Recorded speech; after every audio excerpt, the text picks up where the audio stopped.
Je devais vous faire un vlog ADF, mais ça s'est pas tout à fait passé comme prévu. Je suis pas quasi Neistat, donc j'ai pas l'habitude de vlogger, mais j'ai quand même réussi à vous récupérer des petites images. C'est pour ça que je vous fais aujourd'hui une petite vidéo échantillon du numérique à l'ADF en 2024. Alors pendant l'ADF, il faut savoir que je squatte pas mal le stand Plan Mecha. D'abord parce que leurs sièges sont assez confortables, mais aussi parce qu'il y a toute l'équipe Gold Conseil qui est assez sympathique. Mais sur ce stand, on ne s'est pas ennuyé cette année. Il y avait quand même pas mal de nouveautés. D'abord côté machine, ils ont présenté leur nouvelle 3D, la Viso G3, nouvelle itération des Pro Max. Elles ont pour avantage d'avoir un très bon maintien de la tête, en carbone s'il vous plaît, qui permet de bien stabiliser la tête du patient pendant l'acquisition des CBCT. Et on notera aussi la présence de caméras pour faire du scan facial. Et enfin, bien sûr, l'intégration dans l'écosystème Romexis qui est assez complet. En parlant de Romexis, ils ont présenté la nouvelle mise à jour, enfin une mise à jour future de Romexis avec une intégration de réalité virtuelle. C'est-à-dire que vous pourrez visualiser vos CBCT et planifier vos implants en réalité virtuelle. Ils proposaient d'essayer sur le stand. Ça a un intérêt car c'est comme si vous manipuliez la mâchoire du patient. Alors, certes, dans l'immédiat, vous n'allez peut-être pas utiliser ça tous les matins, mais ça peut être utile pour la formation. Ça peut être aussi utile pour nos confrères qui ont l'habitude d'imprimer les modèles des mâchoires lors de cas d'implants basaux, que ce soit des zygomatiques ou des petits rhigoïdiens, pour mieux apprécier le volume osseux et avoir des repères avant la chirurgie. Dans le futur, à voir ce que ça va donner. Lorsqu'on voit les premières images, par exemple, du casque de réalité virtuelle d'Apple, le Vision Pro, où on a un ordinateur et des multi-écrans dans la réalité virtuelle, si ça vient à se démocratiser, je pense qu'effectivement, c'est la manière dont on planifiera par la suite. Je ne peux pas parler d'impression 3D sans parler de sprint tray. Sprint tray, c'est des systèmes fermés. C'est aussi très facile d'imprimer avec des sprint tray et ils nous ont présenté deux produits assez majeurs. La première, c'est la Pro 2. Donc c'est la nouvelle version de leur imprimante DLP un peu classique, mais surtout on pouvait y voir la Midas. Donc c'est une imprimante dédiée à de la restauration. Ça fonctionne avec des cartouches et la résine est pressée pour pouvoir être imprimée. Alors on est devant le stand Sprint Tray, on va en profiter pour regarder un peu. C'est la nouvelle itération de leur imprimante DLP, donc qui permet d'imprimer les guides, les gouttières, les provisoires, de manière générale l'ensemble. Et ils ont ici une nouvelle imprimante qui est la Midas, qui fonctionne un peu comme une presse. C'est une nouvelle vraiment technologie d'impression 3D, c'est du jamais vu. Et ça permet notamment d'imprimer de la restauration. Donc là, le but de cette imprimante, ça sera uniquement de la restauration. C'est des cartouches de résine céramique. Les matériaux vont être amenés à évoluer par la suite, donc il faut suivre ça de près. Si le concept et le prix est selon moi une très bonne manière d'amener les chirurgiens dentistes vers l'impression 3D et vers le chairside de manière générale, je reste vigilant sur les matériaux qu'on va pouvoir utiliser dans cette Midas. Pour l'instant, on n'a que des résines. Je sais que Sprint Tray annonce pouvoir imprimer de la céramique avec, ils travaillent avec Ivoclar sur des matériaux, c'est très bien. J'attends de voir ce que va être ce matériau-là. Tant que ça reste des résines chargées, on reste quand même, selon moi, sur des indications du composite, donc plus de la restauration partielle. L'expérience, par exemple, de l'Enamic en usinage est, selon moi, assez parlant. Il faudra quand même surveiller ça, mais en termes d'indication clinique, ça risque de se limiter pour de la restauration collée partielle. Mais je reste convaincu du service rendu que cette machine va être, car une pièce collée reste de toute façon meilleure mécaniquement que des composites directs. Il y a de la littérature dessus, ne serait-ce qu'au niveau du facteur de rétraction des composites. Évidemment, il faut que je vous parle de mon coup de cœur de cette ADF. C'est la nouvelle caméra intraorale de chez Shining, la Shining Aura Scan Elite. Une caméra intraorale qui intègre de la photogrammétrie. La photogrammétrie, c'est une manière de mesurer précisément des distances à l'aide de points de référence. C'est notamment utilisé dans les cas plural sur implant, où habituellement on avait une machine extraorale pour mesurer sur des scan body spéciaux les distances entre les différents scan body. C'était jusque-là la manière gold standard de faire de l'empreinte sur un plan en numérique. Là, ça change la donne. Vous utilisez un seul type de scan body, c'est les scan body de la caméra. Vous numérisez avec.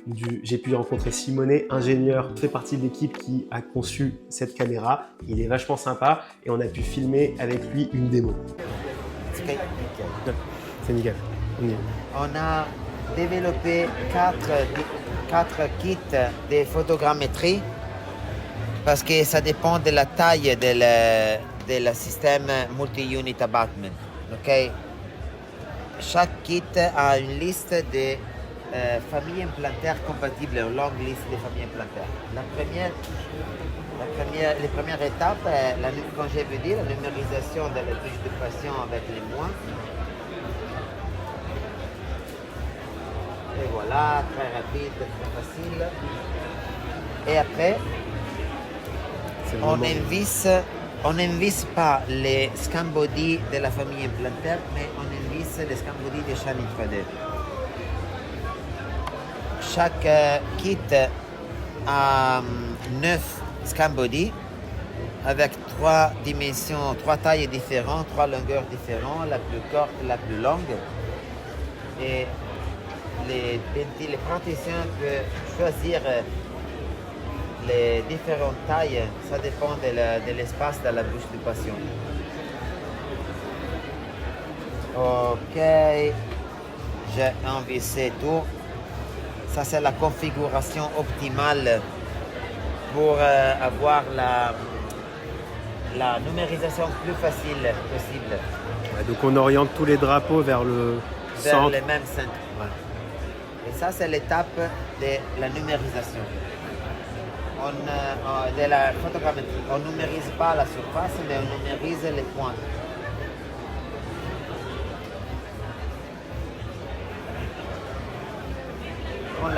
Quand on a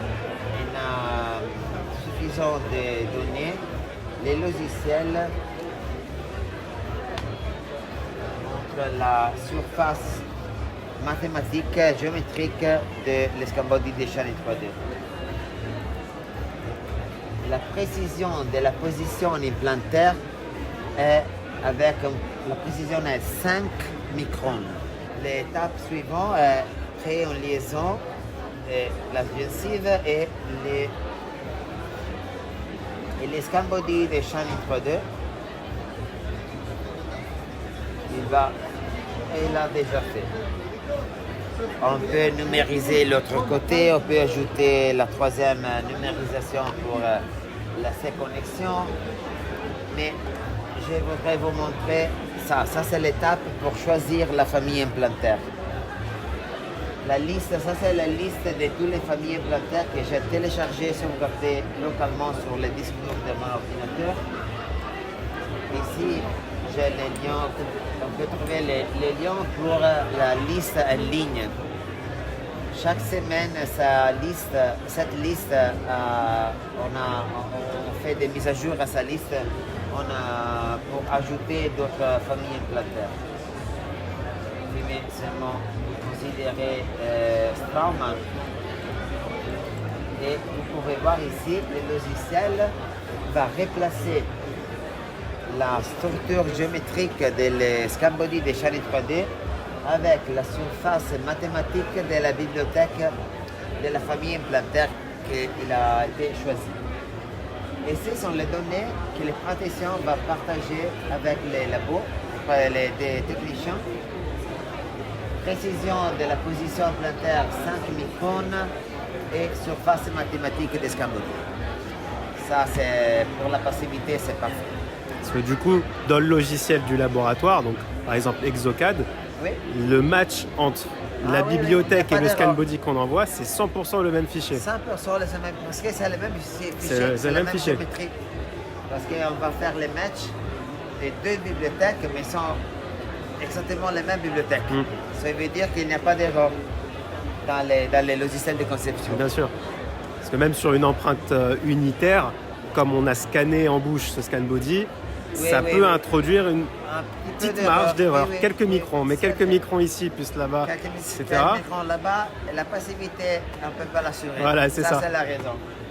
Ils ont aussi un scanner facial qui est assez prometteur et ils ont un système d'impression dont une nouvelle imprimante, la Cell, je ne sais pas si je le prononce correctement, c'est un système ouvert avec un plateau prévu pour les résines céramiques, des impressions plutôt rapides et des validations avec des résines comme la dernière Bego. C'est vraiment une firme à suivre dans les prochaines années. L'ADF, c'est aussi le moment de découvrir de jeunes rookies. On a pu croiser dans des couloirs une équipe qui s'appelle MedConnect. Ils fournissent un service en ligne pour vérifier le stock des pharmacies, notamment lorsqu'on a connu ces pénuries d'antibiotiques. Alors, sortie de conférence, j'ai découvert deux jeunes personnes qui nous présentent Let's Connect. Oui, Let's Connect, Ok. c'est bien ça. Bah, je pense que vous pouvez expliquer le principe, vous l'expliquerez mieux que moi. Alors, du coup, notre logiciel vous permet en fait de voir en temps réel dans les pharmacies si elles possèdent le stock, par exemple, pour un produit ou un médicament qui n'est pas en stock d'habitude, vous avez l'habitude de voir en pénurie. Ça vous permet de voir en temps réel si elles le possèdent, tout simplement. C'est super. Je mets amoxicilline, 125 mg, et on va dire par exemple Porte Maillot à Paris. Voilà, si quelqu'un a une infection pendant l'ADF. Ça sera Pharmacie Neuilly, le plus rapide, c'est à moitié de 1 km. Et ensuite, si vous voulez envoyer votre ordonnance à cette pharmacie, vous pouvez. Oh, mais on n'arrive pas à voir correctement, mais le gros bouton bleu, c'est un bouton pour envoyer directement l'ordonnance C'est ça. à la pharmacie. Et on fait charger ils notre sont pénalisés. ordonnance et après on envoie. Voilà, c'est vachement cool. Donc, voilà, on a vu ensemble un petit échantillon du numérique sur ce salon. Si vous aimez ce type de contenu, n'hésitez pas à suivre sur Instagram et sur le blog. À très vite.